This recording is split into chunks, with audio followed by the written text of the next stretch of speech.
Good morning my dear students. Last class में हमने यानी कि बिलियन की सांद्रता के बारे में पढ़ा था।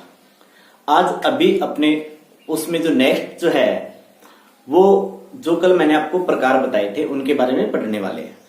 तो कल हमने यानी कि जो पढ़ा सांद्रता मुख्य रूप से कितने पार्टों में डिवाइड की गई थी, 3 पार्टों में डिवाइड की गई थी। पहली थी भार भार, दूसरी थी भार आयतन और तीसरी थी अपनी आयतन आयतन। तीसरी कौन सी थी? आयतन आयतन। आज फिर उसको लगातार अपने पढ़ते हुए यानी कि उसमें मैंने आपको बताया था कि इन तीनों को अपने 6 पार्टों में यानी छोटे रूपों में क्या कर सकते हैं, डिवाइड कर सकते हैं। तो अपने उनकी एक बारी बारी से चर्चा करने वाले हैं, यानी कि उनकी हम यहाँ पे बारी बारी से चर्चा करेंगे। लेकिन आज मैं आपको इससे पहले इन्फॉर्म कर देता हूं कि एक तो ये जो अपना चैप्टर चल रहा है, इस चैप्टर के नोट्स मैं आज डिस्क्रिप्शन लिंक में डाल दूंगा। दूसरा मैं आपको ये बता रहा हूं कि इस चैप्टर में जितने भी आपको क्वेश्चन होमवर्क के लिए दिए जाएंगे और वो क्वेश्चन आपको क्या है ईमानदारी से सोल्व करके मैं आपको एक व्हाट्सएप नंबर दूंगा, उस नंबर पे आपको सेंड करने हैं और उसमें अपने आपका एक क्या बनाया जाएगा, ग्रुप बनाया जाएगा और प्रत्येक बच्चे को यानी कि उसकी रिपोर्ट क्या रही उसके बारे में भी उसको इन्फॉर्म किया जाएगा। तो ध्यान रखें, जो भी क्वेश्चन दिए जाए वो पूरी ईमानदारी के साथ करें। तो नेक्स्ट अपने सबसे पहले लेते हैं किसको? मोलरता। किसको ले रहे हैं? मोलरता। मोलरता की बात करेंगे, जिसको हम कैपिटल एम से क्या करते हैं, प्रदर्शित करते हैं। किससे प्रदर्शित करते हैं? कैपिटल एम से। यहां पर देखो सबसे पहली बात यानी कि इसकी डेफिनेशन की बात करेंगे। किसकी बात करने वाले हैं? डेफिनेशन। यानी इसकी डेफिनेशन क्या होती है? तो इसकी डेफिनेशन होती है कि 1 लीटर विलियन में, 1 लीटर विलियन में घुले हुए विलय के मोलों की संख्या, 1 लीटर विलियन में घुले हुए विलय के मोलों की संख्या क्या कहलाती है? मोलरता कहलाती है। तो डेफिनेशन अपने लिख सकते हैं। तो आप इन दोनों में से कोई भी एक डेफिनेशन लिख सकते हो। अब देखो यहां पे 2 बातें आ रही है। एक तो क्या आ रही है, देखो विलय के मोल, और दूसरा क्या आ रहा है? 1 लीटर विलियन, 1 लीटर विलियन। तो इसके आधार पे अपने यानी कि कैपिटल एम यानी जो मोलरता है, ये मोलरता क्या होगी? ये मोलरता ऐसे प्रदर्शित कर सकते हैं, विलय के मोल बटे विलियन का आयतन। और यह आयतन किसमें होगा? लीटर में होगा। आयतन किसमें होगा? लीटर में। अब आपको यह भी पता है कि किसी भी पदार्थ के जो मोल होते हैं ना, मोल कैसे कैलकुलेट करते हैं? पदार्थ का भार बटे पदार्थ का अणुभार या मोलर द्रव्यमान, जिसको अपने बोलते हैं पदार्थ का अणुभार। पदार्थ का जो भार है उसको जैसे मान लो कि मैंने रिप्रेजेंट कर दिया WA से, और पदार्थ के अणुभार को मैंने रिप्रेजेंट कर दिया किससे? MA से। और ये जो विलय के यहां पर तो अपने क्या ले रहे हैं? विलय के मोल ले रहे हैं। तो यानी कि यहां पे ये भी तो लिख सकता हूं विलय के मोल।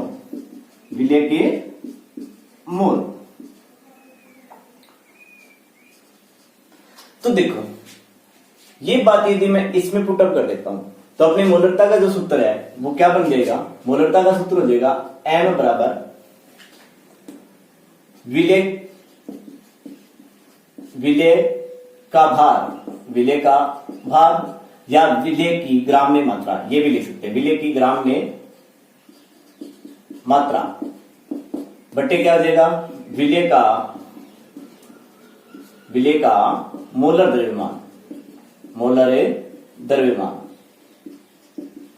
गुणा क्या हो जाएगा? गुणा हो जाएगा विलियन का आयतन। और ये किस में होगा? लीटर में होगा। ऐसे भी अपने लिख सकते हैं। अब देखो या इस सूत्र को मैं ऐसे भी प्रयुक्त कर सकता हूं। विलय की ग्राम में मात्रा को हमने क्या माना? WA।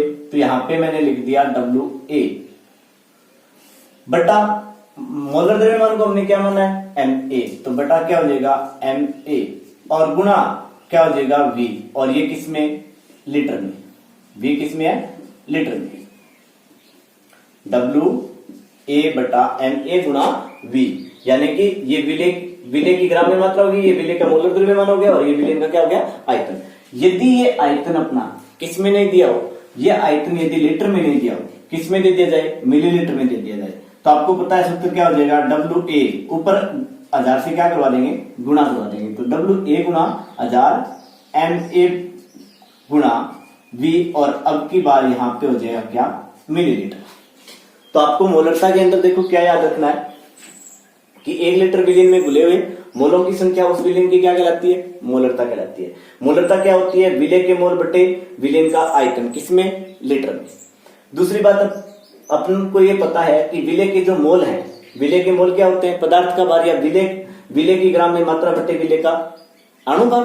तो यहाँ पे यदि ये वैल्यू मैं इस जगह पुटअप करता हूं तो ये हो जाएगा अपना क्या विलेय की ग्राम में मात्रा बटे विलेय का मोलर द्रव्यमान गुणा विलेय का आयतन। और यदि ये आयतन किस में दिया हो मिलीलीटर में दिया हो, लीटर में न देकर के मिलीलीटर में दिया हो, तो अपने क्या कर देंगे 1000 से यहाँ पे गुणा करवा देंगे। क्लियर है इतनी बात। अब उसके बाद देखो कुछ यहाँ पे टर्म काम में ली जाती है और वे कौन कौन सी होती है 2, यानी कि यदि ये लिखा हो m/10 m/100 और m/2, तो इसका अर्थ क्या होता है, तो इसका अर्थ ये होता है यानी इस विलयन को अपने बोलते हैं डेसीमोलर सॉल्यूशन। क्या बोलते हैं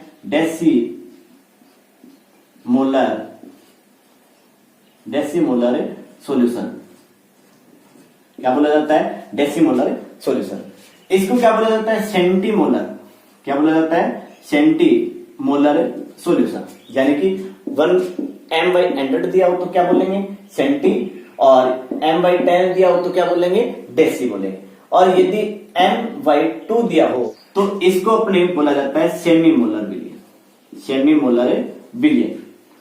तो ये आपको 3 टर्म्स आपको याद रखनी है। कोई भी क्वेश्चन के अंदर आपको ये दे करके आपसे क्वेश्चन सोल्व करवाया जा सकता है। तो यहां तक सबको समझ में आया। अब देखो यहाँ पे इस मोलरता पे क्वेश्चन किस तरह से सोल्व किया जाता है उनकी चर्चा करते हैं। अपने को दे दिया जाए, जैसे यहाँ पे अपने को दिया हो कि 4 ग्राम एन्युअल, क्या बोला मैंने 4 ग्राम 200 मिलीलीटर विलयन में उपस्थित है। तो इस विलयन की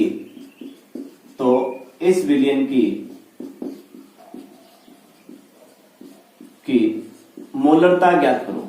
इस विलयन की मोलरता ज्ञात करो। तो आपको क्या करना देखो, सबसे पहले क्वेश्चन में दिया क्या क्या है वो देखेंगे अपने। तो यहाँ पे एक तो अपने को विलय के रूप में दिया गया है किसको एन्युअल्स। किसको दिया हुआ है एन्युअल्स को। तो सबसे पहली बात यही लिखेंगे विलय का भार, और विलय का भार कितना दिया हुआ है 4 ग्राम दिया हुआ है। दूसरा अपने को क्या दिया गया है विलयन का आयतन। विलयन का आयतन कितना दिया हुआ है इसमें 200 मिलीलीटर दिया हुआ है। और तीसरी बात अपने से यहाँ पे पूछा क्या गया है विलयन की मोलरता पूछी गई है। क्या पूछा गया है विलयन की मोलरता। विलयन की मोलरता ये अपने को ज्ञात करनी है। तो देखो यहां कौन सा सूत्र काम में लेंगे अपने को क्या दे रखा है विलय का भार दे रखा है, तो विलय की ग्राम में मात्रा। दूसरा अपने को क्या दे रखा है विलयन का आयतन दे रखा है, और तीसरा अपने को विलय पता है कौन दिया हुआ है एन्युअल्स दिया हुआ है। तो अपने को विलय की ग्राम में मात्रा दे दी, तो विलय का क्या चाहिए द्रव्यमान चाहिए, अणुभार चाहिए। तो विलय का मोलर द्रव्यमान, तो ये आपको कैलकुलेट करना आना चाहिए, यानी कि विलय का अणुभार। विलय का अणुभार, तो यहाँ पे विलय का अणुभार एक बार मैं बता देता हूं आप लोगों को NaOH का कैसे कैलकुलेट करेंगे।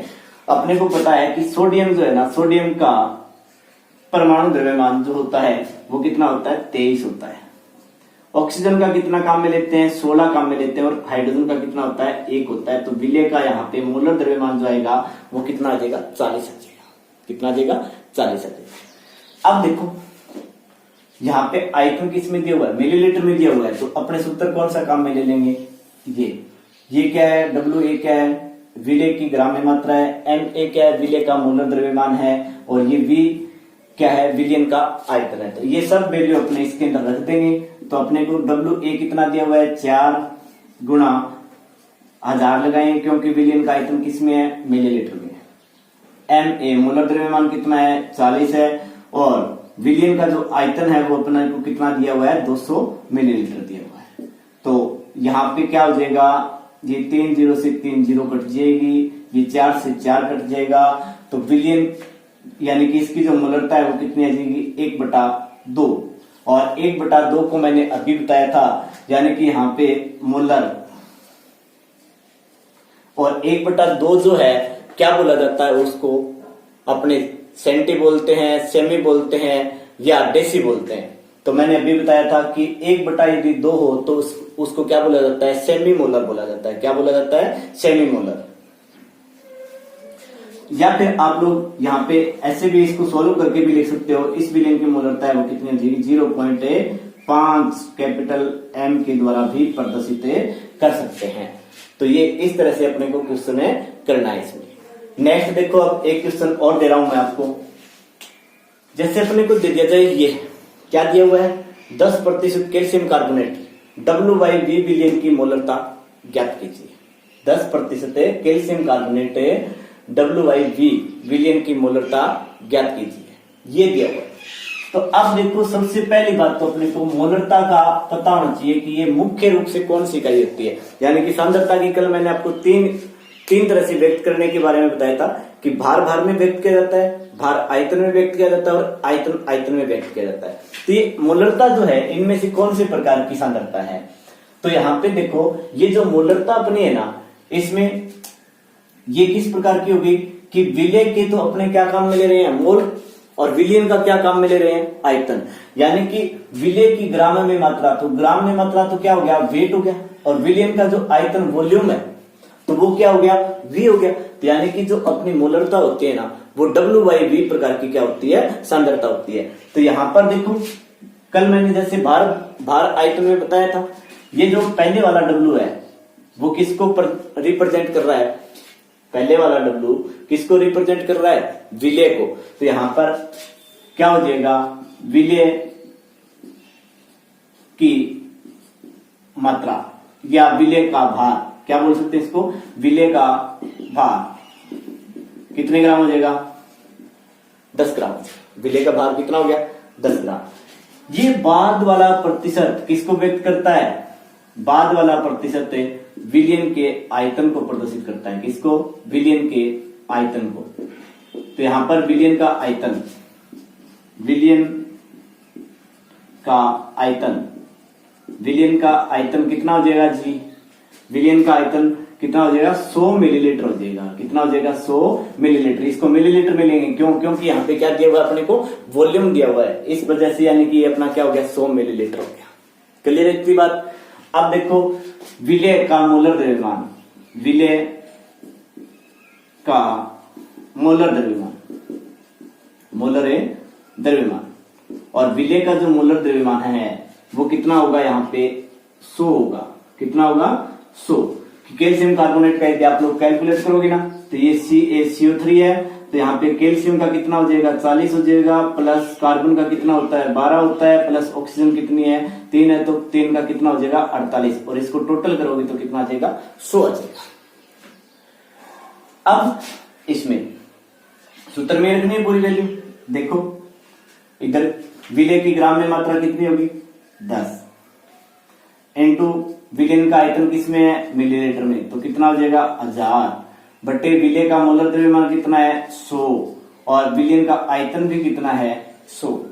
तो यहाँ पे 2 2 4, यानी कि यहाँ भी कितनी हो जाएगी, ये 4 0 हो जाएगी। तो इस विलयन की मोलरता कितनी आ जाएगी, 1 m आ जाएगी। कितनी आ जाएगी, 1 m। क्लियर है ये बात सबको, कि यदि ये दिया हो तो आपको क्या करना है कि पहले जो यहाँ पे जो दिया हुआ है वो किसके लिए, विलय के लिए होता है। किसके लिए होता है, विलय के लिए।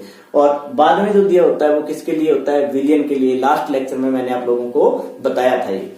अब नेक्स्ट क्वेश्चन देखो, इसमें क्या दिया हुआ अपने को, 10% ग्लूकोज, W/W विलियन की मोलरता ज्ञात करो। W/W विलियन की मोलरता ज्ञात करो यदि विलियन का घनत्व 1.5 ग्राम प्रति घन सेमी है। तो यहां पर देखो जी, अपने से पूछा क्या गया, मोलरता क्या ज्ञात करनी है अपने को, मोलरता ज्ञात करनी है। और मोलरता आपको पता है कि किस प्रकार की सांद्रता होती है, भार आयतन प्रकार की सांद्रता होती है। क्या होती है, भार आयतन प्रकार की सांद्रता। क्या यहाँ पे आयतन दिया हुआ है, नहीं दिया हुआ है।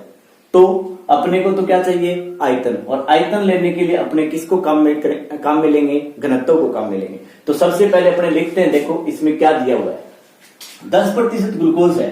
तो इसका अर्थ क्या है, यानी कि विलय कौन है, ग्लूकोज है। तो विलय ग्लूकोज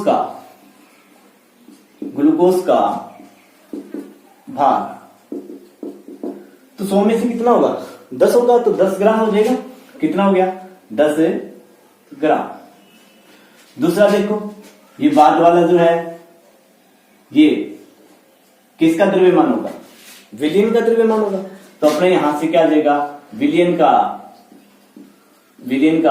भार कितने ग्राम आ गया जी, 100 ग्राम।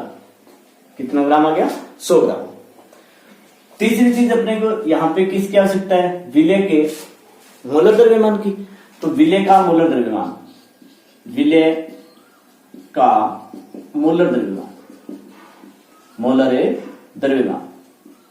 और विलय का मोलर द्रव्यमान जो है वो कितना होता है, यहाँ पे 180 होगा। ग्लूकोज का कितना होता है, 180।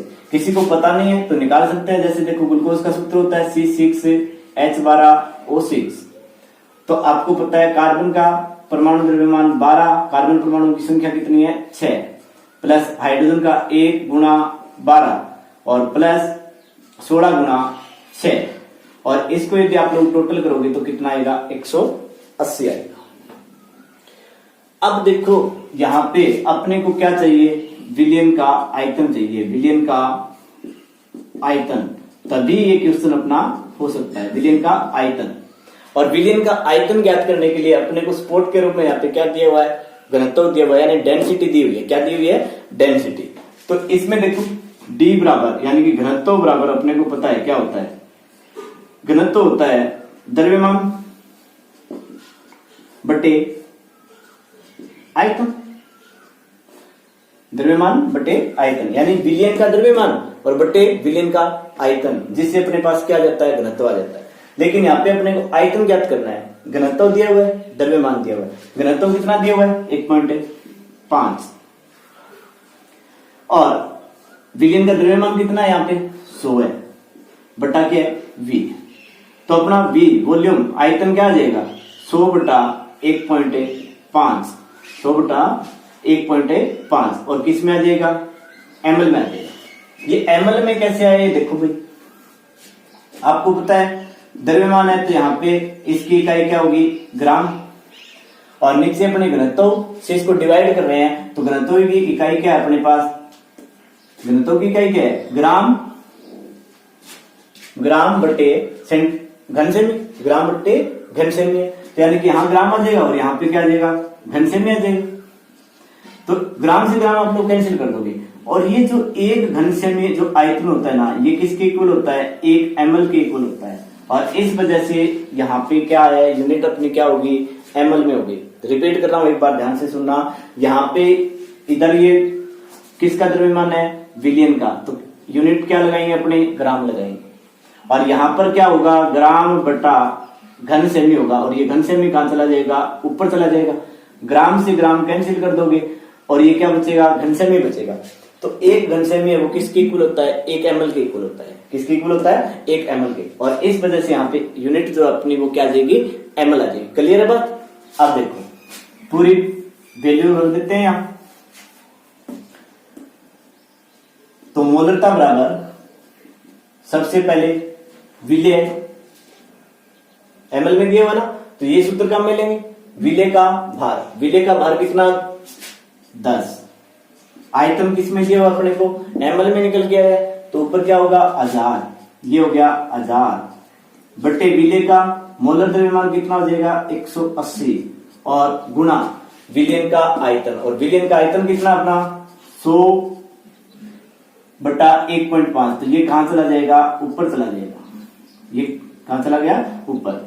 और अब इसको यदि अपने हल करेंगे तो अपने पास ये अपने पास आ जाएगा 5/6, कितना आ जाएगा 5/6, या फिर इसको आगे हल करोगे तो आपके पास ये आ जाएगा 0.8 समथिंग 0.83 m, ये क्या हो जाएगी इस विलयन की मोलरता हो जाएगी। इस तरह से आपको कैलकुलेशन कर लेनी है इसकी।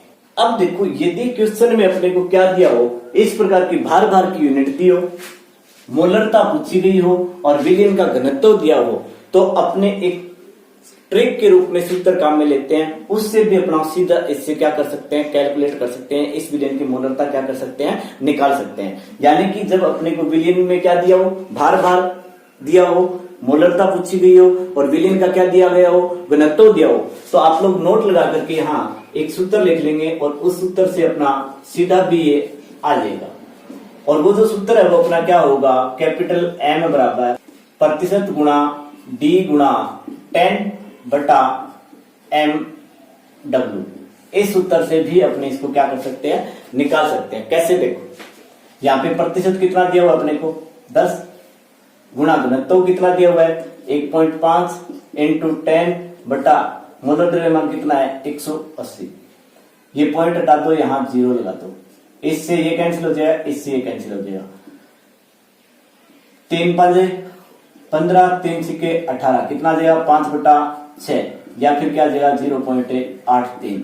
लेकिन ये सूत्र आपको कब काम में लेना है, ये सूत्र तब काम में लोगे आप लोग जब विलयन की क्या पूछी जाए, मोलरता पूछी जाए, और अपने को क्या दी हो, डेंसिटी दी हो, और यूनिट अपने किस में हो, भार भार में हो, यानी कि सांद्रता जो दी हो वो किस में होनी चाहिए, भार भार में होनी चाहिए। तो ये था अपने मोलरता पे आधारित क्वेश्चन। बाकी मैं आपको होमवर्क के रूप में क्वेश्चन दूंगा। आज मोलरता और मोलरता 2 पढ़ने वाले हैं अपने, तो उसमें मोलरता वाला अभी नेक्स्ट पॉइंट अपने करते हैं किसका, मोलरता करते हैं, किसकी, मोलरता की। मोलरता जिसको स्मॉल m से क्या करते हैं व्यक्त करते हैं, किससे व्यक्त करते हैं, स्मॉल m से व्यक्त करते हैं। तो यहां सबसे पहले बात करेंगे डेफिनेशन की। मोलरता की डेफिनेशन है क्या होगी, विलय के मोलों की संख्या, विलय के मोलों की संख्या जो 1 किलोग्राम या 1000 ग्राम विलायक में घुली हो, 1000 ग्राम में विलायक में घुली हो, उस विलयन की मोलरता कहलाती है। 1 किलोग्राम या 1000 ग्राम विलायक में घुली हुई मोलों की संख्या, मोलों की संख्या मोलरता कहलाती है। मोलों की संख्या मोलरता कहलाती है। क्या कहलाती है, मोलरता कहलाती है। अब यहां पर देखो स्मॉल m से प्रदर्शित करते हैं, तो इसका सूत्र क्या बन जाएगा, यहाँ पे मोलरता से किस प्रकार से भिन्न है भैया, यानी जो मोलरता अपने पीछे जो मोलरता पड़ गए हैं उससे उसमें और इसमें क्या डिफरेंस है, मोलरता और मोलरता में। तो देखो यहां पर 2 बातें आपको अच्छे से ध्यान में रखनी है।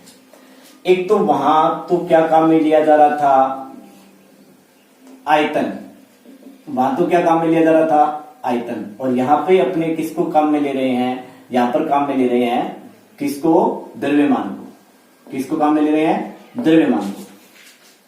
दूसरी चीज देखो, मोलरता में तो किसको काम में लिया जाता है, विलयन को। किसको, विलयन को। और यहाँ पे किसको काम में लिया जा रहा है, विलायक को काम में लिया जा रहा है। बस 2 बातें, ये मोलरता और मोलरता में क्या होता है, डिफरेंस होता है, तो आप लोगों को अच्छे से पता होनी चाहिए। अब सूत्र बना देंगे। सूत्र क्या बनेगा, देखो विलय के मोल बटे क्या हो जाएगा, विलायक का विलायक का द्रव्यमान, विलायक का द्रव्यमान, और किसमें, किलोग्राम में। अब वही बात जो पीछे पड़ गए हैं, विलेय के मोल न दियो, विलेय के क्या दियो, ग्राम में मात्रा दियो, तो क्या हो जाएगा, विलेय की ग्राम में मात्रा, विलेय की ग्राम में मात्रा बटे विलेय का मोलर द्रव्यमान, विलेय का मोलर द्रव्यमान इंटू विलायक का द्रव्यमान, विलायक का द्रव्यमान। अब देखो, इसको आपने किससे प्रदर्शित किया था, डब्ल्यू ए से, इसको किससे प्रदर्शित किया था, एम ए से, और इसको मैं यहां पे व्यक्त कर देता हूं डब्ल्यू बी से। किससे व्यक्त कर देता हूं, डब्ल्यू बी से, किलोग्राम में। अब ये दिए किलोग्राम में ना दिया हो, डब्ल्यू बी किस में दिया हो, ग्राम में दिया हो, तो सूत्र क्या हो जाएगा, देखो डब्ल्यू ए ग्राम में दे दिया तो ऊपर क्या करना पड़ेगा, आधार लगाना पड़ेगा, बटे क्या हो जाएगा, एम ए, और इनटू क्या हो जाएगा, डब्ल्यू बी, और यहाँ पे किस में है, ग्राम में है। ये लो जी हो गया काम आपके किसका, मोलरता का। तो मोलरता के लिए ये सूत्र काम में करो, काम में लो, चाहे ये सूत्र काम में लो, चाहे ये सूत्र काम में लो, कोई भी आप लोग सूत्र काम में ले सकते हो, जैसे अपने को क्वेश्चन में दिया हो उसके आधार पर। 10% यूरिया W विलियन की मोललता ज्ञात कीजिए, मोललता ज्ञात कीजिए, ये क्वेश्चन दे दिया जाए। तो देखो यहाँ पे सबसे पहली बात अपने को पता है कि मोललता है वो किस प्रकार की यूनिट है, क्या ले रहे हैं अपने, विलेय की ग्राम में मात्रा ले रहे हैं, और विलायक का क्या ले रहे हैं, द्रव्यमान। तो मोललता है वो किस प्रकार की सांद्रता होगी, W/W, यानी भार प्रकार की सांद्रता होगी। किस प्रकार की होगी, भार प्रकार की सांद्रता होगी यहाँ पे। तो देखो सबसे पहले अपने इस बात का, ये आपको किसका भार दिया हुआ है, विलेय का दिया हुआ है, और ये किसका भार दिया हुआ है आप लोगों को, बोलो, विलियन का भार दिया हुआ है। किसका भार, विलियन का भार। कल मैंने आपको बताया था, अच्छे से अपने को पता होना चाहिए। ये विलियन का भार हो गया, ये विलेय का भार हो गया। तो सबसे पहले लिख दूंगा भाई, मैं क्या लिखूंगा, देखो स्मॉल m, सूत्र तो बाद में काम है, पहले लिखेंगे विलेय का भार, विलेय का भार कितना है, 10 ग्राम है, लिख दिया। दूसरा विलेय का मोलर द्रव्यमान, विलेय का मोलर द्रव्यमान, मोलर है द्रव्यमान। याद रखना यूरिया का कितना होता है, 60 होता है। किसी को पता नहीं हो तो आप लोग ऐसे कैलकुलेट कर सकते हो, यानी यूरिया का जो सूत्र होता है वो क्या होता है, NH2CO NH2। तो यहाँ पे नाइट्रोजन का कितना, 14, नाइट्रोजन के कितने परमाणु है, 2, तो ये हो गया 28। हाइड्रोजन के कितने परमाणु है, 4, तो ये हो गया 4, प्लस कार्बन का 1, 12, और एक ऑक्सीजन का 16, तो टोटल करोगे तो कितना हो जाएगा, 60 हो जाएगा। कितना हो जाएगा, 60। तो यहां देखो जी, नेक्स्ट बात क्या दिया हुआ है, विलियन का भार दिया हुआ है, विलियन का भार प्रतिशत है ना रे, तो कितना हो जाएगा, 100 हो जाएगा। कितना हो जाएगा, 100। अब अपने को तो किसका चाहिए, सूत्र में देखो किसका भार चाहिए, विलायक का चाहिए। किसका अपने पास, विलियन का है। क्या करेंगे, बोलो, विलियन के भार में से विलेय का भार निकाल दूंगा, पीछे किसका बचेगा, विलायक का बचेगा। किसका बचेगा, विलायक का द्रव्यमान बचेगा। तो देखो यहाँ विलेय का भार कितना हो गया, 10, विलेय का मोलर द्रव्यमान कितना हो गया, 60, गुणा ग्राम में है तो ऊपर क्या लगेगा, 1000, गुणा नीचे क्या हो जाएगा, विलायक का द्रव्यमान। तो यहाँ पे विलियन का कितना है, 100, विलेय का कितना है, 10, 100 में से 10 घटा दो, पीछे कितना बचेगा, 90। तो इसको आप लोग क्या कर लोगे, हल कर लोगे तो आपके पास लगभग ये आता है 50/27, और इसके आगे क्या लिख दोगे, स्मॉल m लिख दोगे। क्या लिख दोगे, स्मॉल m। तो ये अपनी क्या होगी, मोललता होगी। अब हमने देखो यहाँ पे एक तो मोलरता पढ़ ली और एक क्या पढ़ ली, मोललता पढ़ ली। दो सांद्रताओं के बारे में अपने यहाँ पे पढ़ा है। तो यहाँ पर जैसे देखो, ये मोलरता थी जिसको हमने कैपिटल M से प्रदर्शित किया, और ये मोललता थी जिसको हमने स्मॉल m से प्रदर्शित किया। अब यहां पे देखो इन दोनों में पहली बात तो अंतर बढ़ते हैं कि मुख्य अंतर क्या होगा। आपको पता है मैंने अभी भी बताया था, इसकी डेफिनेशन जिस टाइम दी थी, क्या बताया था, ये जो अपनी सांद्रता है ना, ये सांद्रता किस प्रकार की होती है, भार आयतन प्रकार की होती है। किस प्रकार की होती है, भार आयतन प्रकार की। और ये जो सांद्रता है वो अपनी होती है भार प्रकार की। किस प्रकार की होती है, भार प्रकार की होती है। दूसरी बात सुनो यहाँ पे, जैसे देखो ये मोलरता है, इस यानी कि कोई भी अपने पास विलयन है और उसकी मोलरता मान लो कि कितनी है, 1 m है। और यहाँ पे दूसरा अपने पास कोई विलयन है जिसकी मोलरता है वो भी क्या है, 1 m है। यानी कि इसकी मोलरता है स्मॉल n से प्रदर्शित कर दिया मैंने, और इसकी भी मोलरता 1 m है जिसको कैपिटल से प्रदर्शित कर दिया। ये तो क्या होगी, मोलरता होगी, और ये क्या होगी, अपनी मोलरता होगी। अब मैं क्या करता हूं, इस विलयन का ताप बढ़ाता हूं। क्या करता हूं, ताप बढ़ाता हूं। यानी इसका भी टेम्परेचर बढ़ा दिया मैंने और इसका भी टेम्परेचर बढ़ा दिया। बताओ इनमें से कौन सी विलयन की सांद्रता है वो क्या हो जाएगी, परिवर्तित हो जाएगी। यानी इन दोनों की सांद्रता है वो ताप बढ़ाने पे परिवर्तित होगी, या इसकी परिवर्तित होगी, इसकी अपरिवर्तित रहेगी। इसमें से क्या होगा, तो सुनो यहां पे क्या होता है कि ताप बढ़ाने पर जो मोलरता होती है ना, मोलरता वो क्या हो जाती है, परिवर्तित हो जाती है।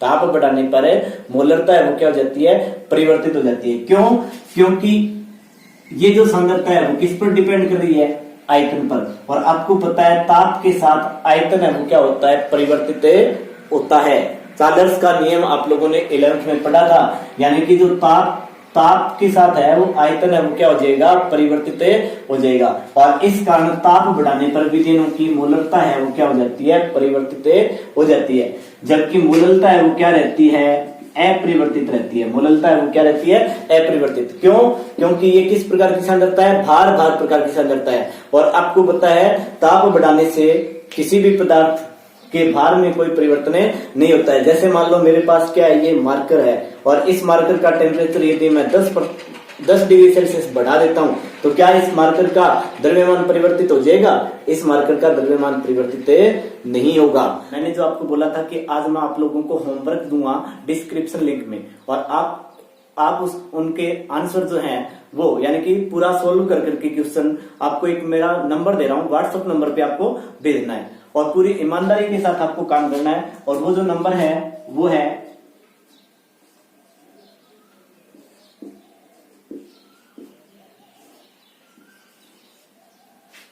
8112281425। और इस नंबर पे यानी कि उन्हीं की कॉपियां चेक की जाएगी जो अपना नाम और अपने पिता का नाम लेकर के भेजेगा। तो चैनल को शेयर करें, सब्सक्राइब करें। धन्यवाद।